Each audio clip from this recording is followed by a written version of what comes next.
So here we are then, with the Jaws of Victory by New England Simulations. Turn 1 still in this 7-turn game called Konev Springs the Trap. The first scenario on the attack of the second Ukrainian front. We had this situation here. One of my cats is at the door wanting to join me. Let's let her in, otherwise she will sit there and meow at the door. Yeah.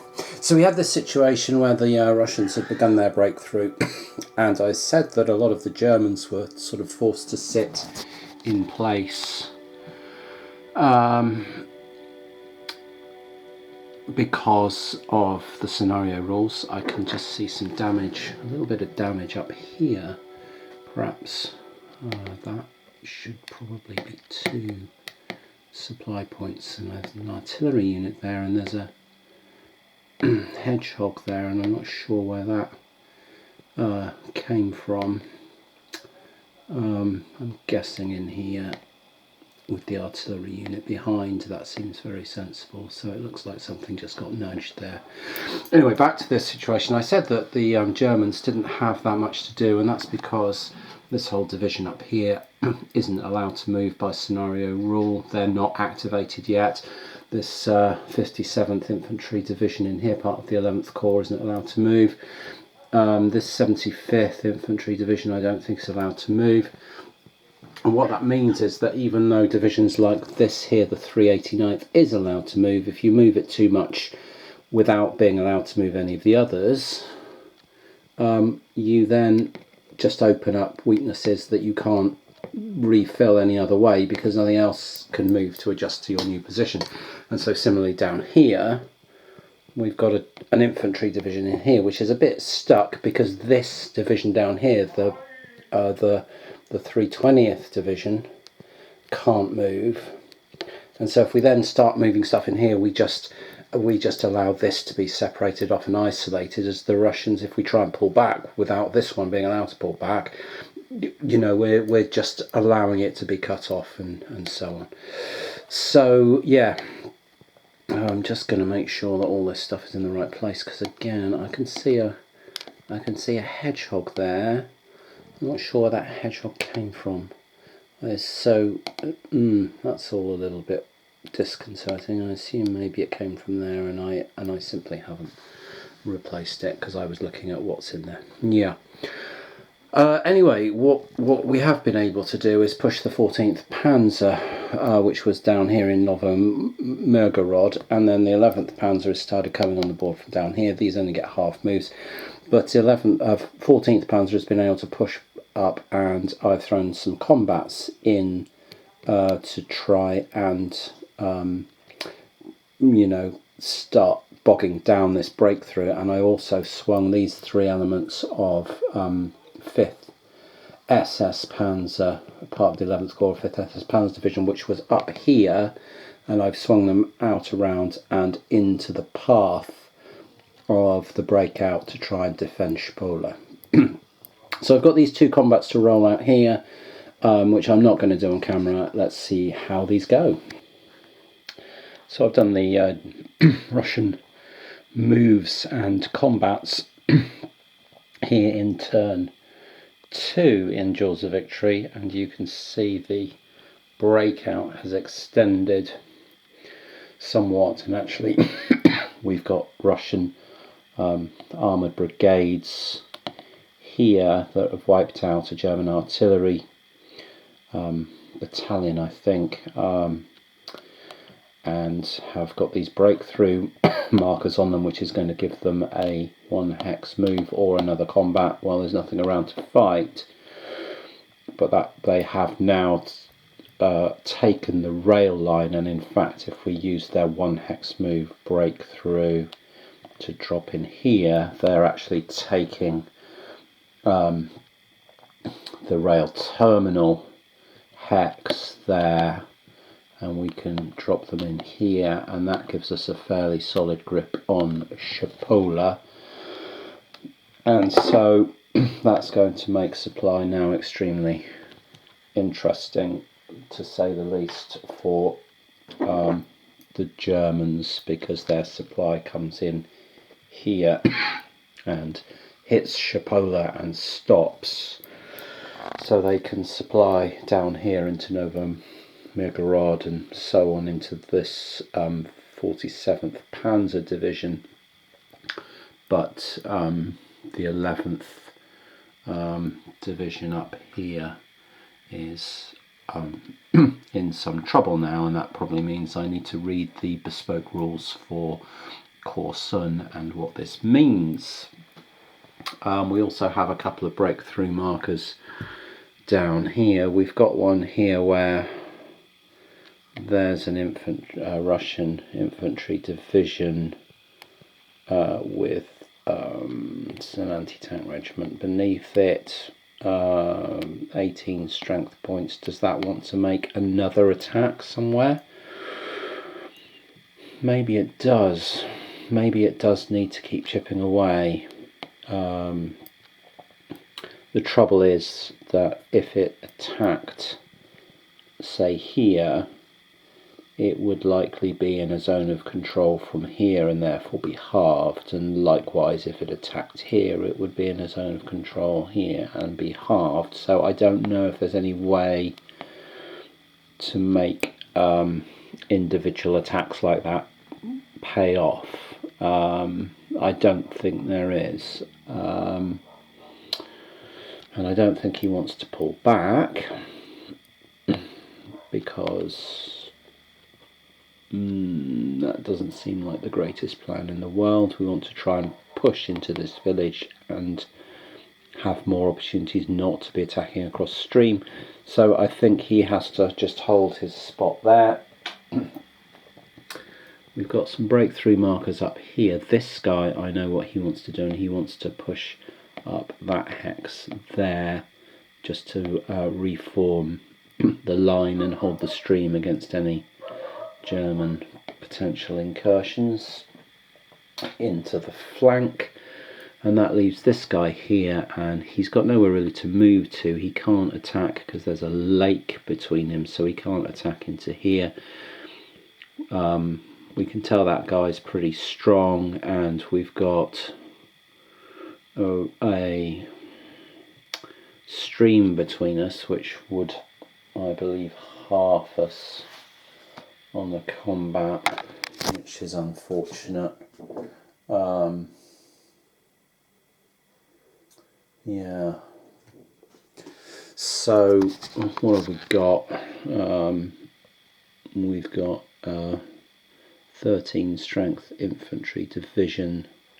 Ooh, some armour and some guns. So we'd have 13 plus 9, 22, halved 11, attacking into a full German infantry regiment, I think. Looks like a regiment.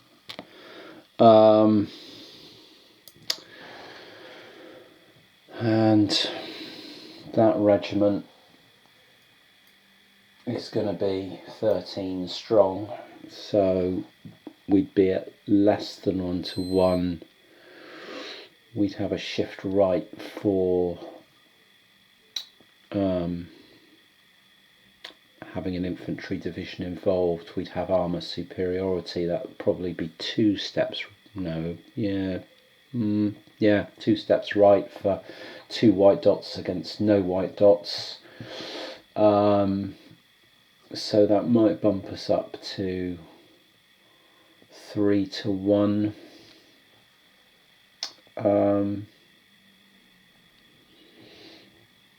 Is that tempting? Is that tempting?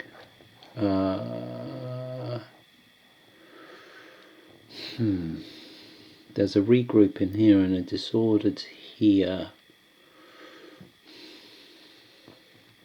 I mean, I suppose if we could force them to retreat, that would get us across the stream. So yeah, but then if they throw some that artillery's spent. Have we got any artillery to throw in? I don't think we have.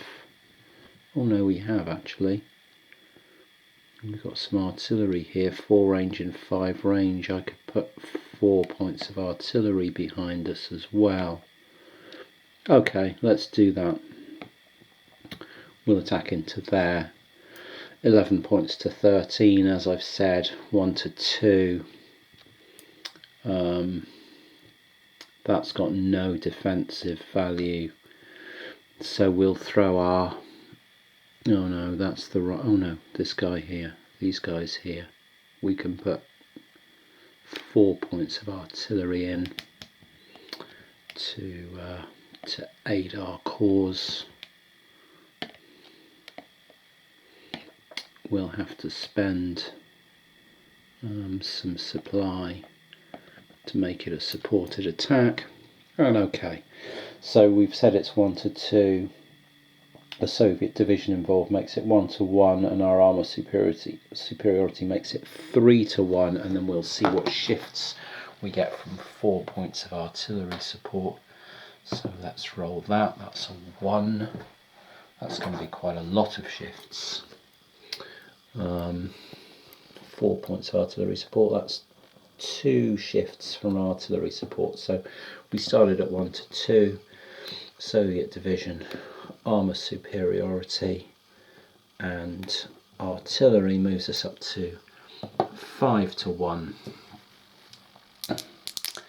Let's give the dice a roll. That's a 4, and a 4 is just a no step loss for us and a step loss on the defender. Okay, well that could have been worse. We'd like to have retreated them, but we didn't get a retreat result. The red die would, the 1 dot on the red die would give us some damage into if there'd been an armour fight in here as well, if they'd had opposing armour, but they don't.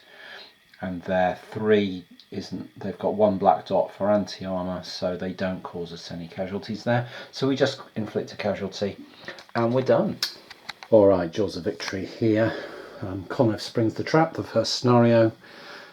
German portion of turn 2.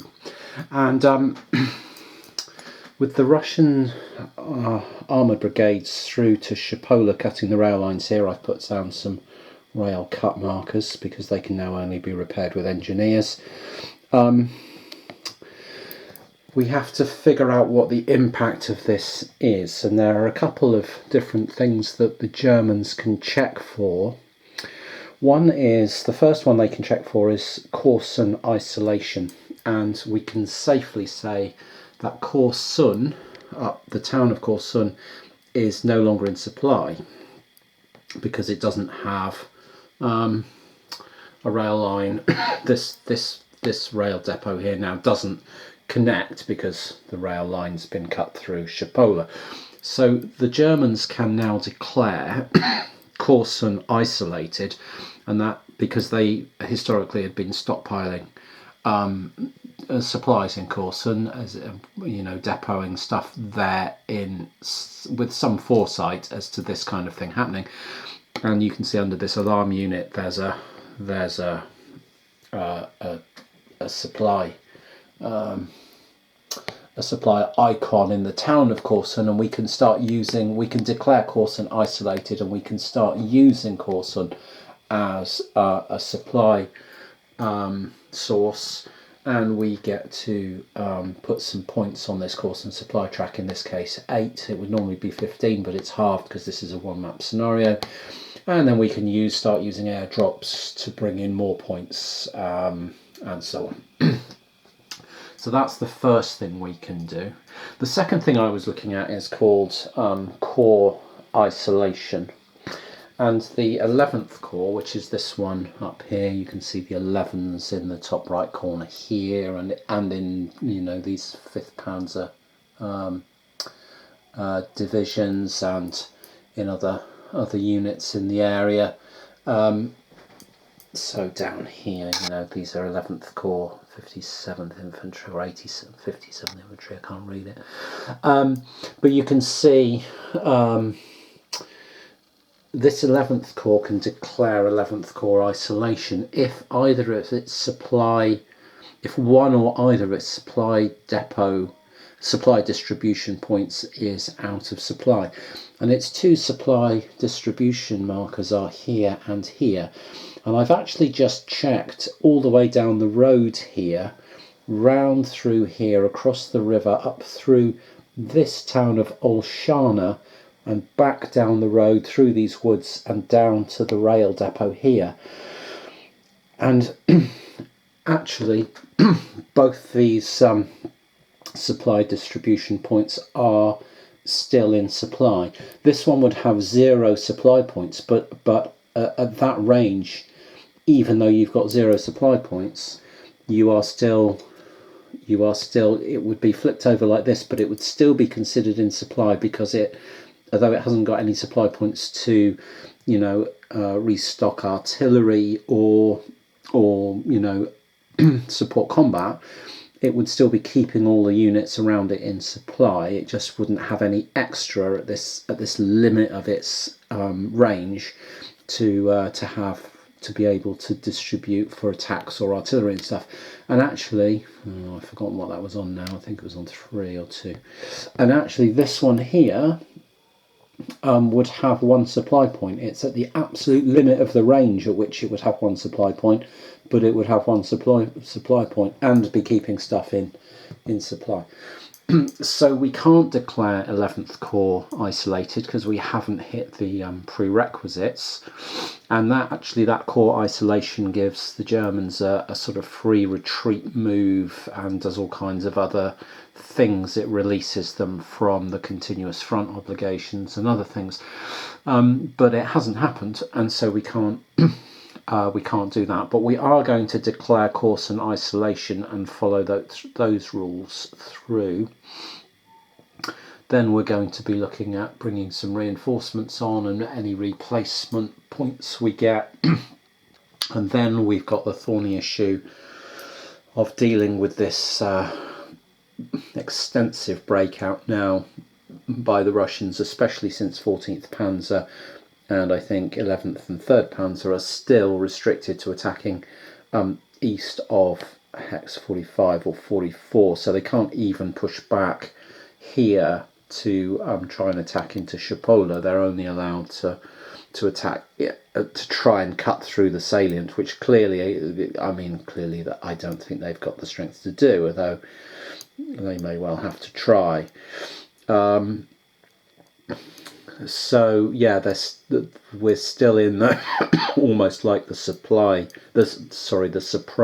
phase of this breakout, with the Russians having just spent the second turn forcing all those additional reserves and more troops through and extending this out. You can also see there's some regroup markers on some German units, especially these ones up here, which are going to make mounting counterattacks with these units difficult.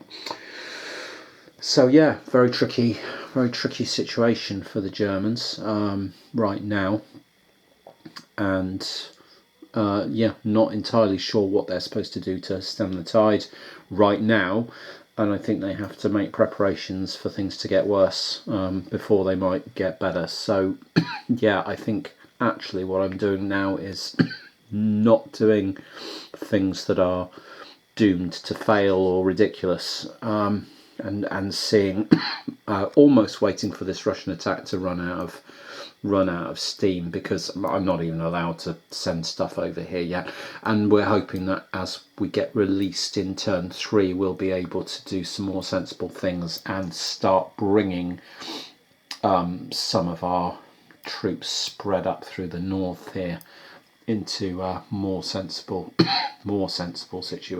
positions. But right now we've just got to suck it up and accept that the Russians have broken through. Yeah, right, onwards. So end of the second turn here in Jaws of Victory. fairly quiet turn for the Germans, largely because, you know, a lot of their units are still locked in place, not released. so there's not so much that they can do. They did try withdrawing the 389th Infantry Division, which is sort of up here, off the front line. You'll know there's now a big gap. They blew some bridges and pulled back.